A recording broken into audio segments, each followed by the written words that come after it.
दोस्तों आज बात करेंगे साइएंट डीएलएम लिमिटेड पे। इसके फाइनेंशियल ईयर 2025 के क्वार्टर थर्ड के रिजल्ट आ चुके हैं। रिजल्ट के बाद मैंने एक रिसर्च की, उस रिसर्च को इस वीडियो के माध्यम से आप तक ला रहा हूँ। कंपनी 1993 में इनकॉर्पोरेट हुई थी। पब्लिक इशू के टाइम पे शेयर का फेस वैल्यू 10 रुपये था। कंपनी इलेक्ट्रॉनिक और इलेक्ट्रिकल कंपोनेंट बनाती है एरोस्पेस और डिफेंस सेक्टर के लिए। कंपनी एरोस्पेस सेक्टर के लिए ढेर सारे काम करती है, जैसे एरोस्पेस मतलब प्लेन्स या डिफेंस के प्लेन्स के लिए ढेर सारे पार्ट्स की मैन्युफैक्चरिंग करती है, और जैसे कॉकपिट का डिस्प्ले यूनिट बनाती है, फ्लाइट मैनेजमेंट सिस्टम बनाती है, सर्विलेंस एंड रडार सिस्टम बनाती है, कम्युनिकेशन और नेविगेशन सिस्टम बनाती है, रडार सेंसर और आरएफ प्रोडक्ट बनाती है। इस जो एविएशन सेगमेंट में है, मैकेनिकल सिस्टम में है, तो इस तरह की ढेर सारी चीज़ें बनाती है। कंपनी का फ्यूचर तो बहुत ब्राइट है और कंपनी कुल मिला के कई सालों से अच्छा काम भी कर रही है।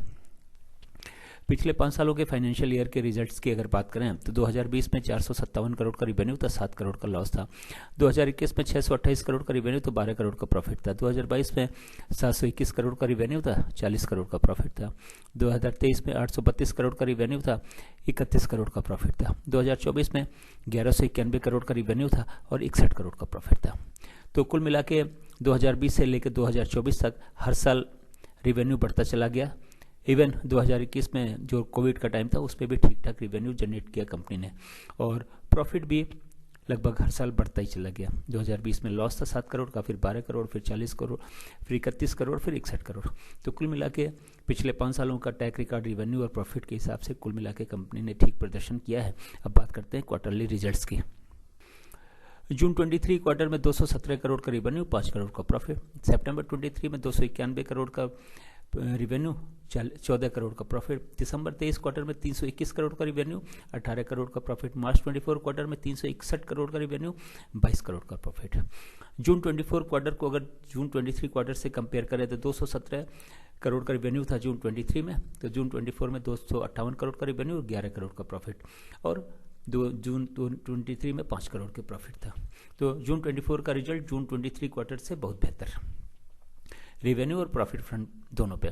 सितंबर 24 के रिजल्ट को कंपेयर करते हैं अगर सितंबर 23 से, तो सितंबर 23 में 291 करोड़ का रिवेन्यू था, 14 करोड़ का प्रॉफिट था। सितंबर 24 में 389 करोड़ का रिवेन्यू है, 16 करोड़ का प्रॉफिट है।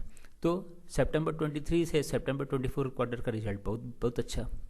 दिसंबर 23 में 321 करोड़ का रिवेन्यू था, 18 करोड़ का प्रॉफिट था। दिसंबर 24 में 444 करोड़ का रिवेन्यू है, लेकिन प्रॉफिट 11 करोड़ का।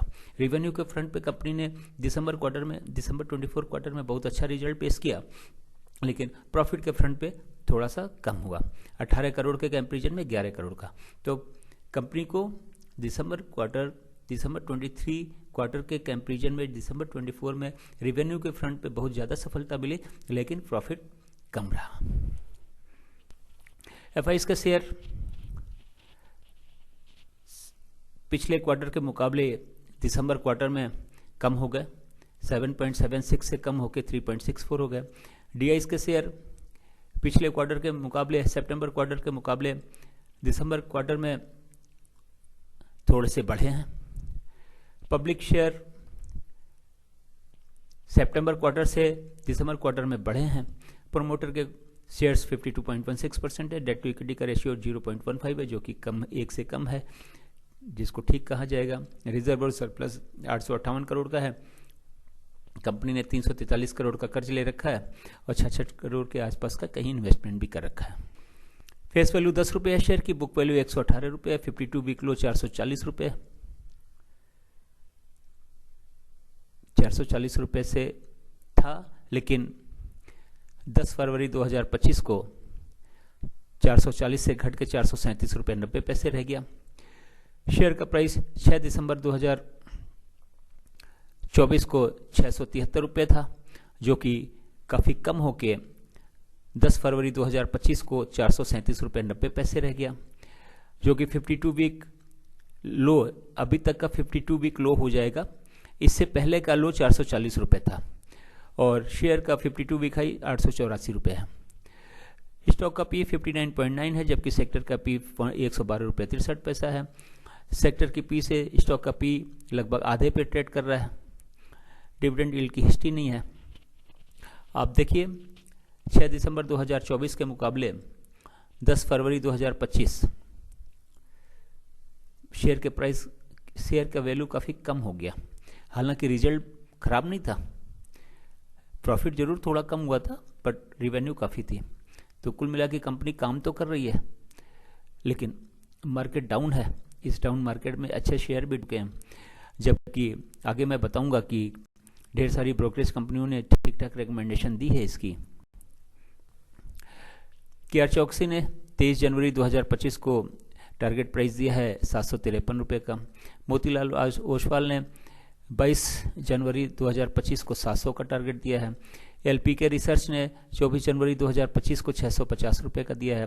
प्रभुदास लीलाधर ने 23 जनवरी 2025 को 692 रुपये का टारगेट दिया हुआ। दोस्तों, ये एक इन्फॉर्मेटिव वीडियो है, एक छोटा सा रिसर्च है मेरा।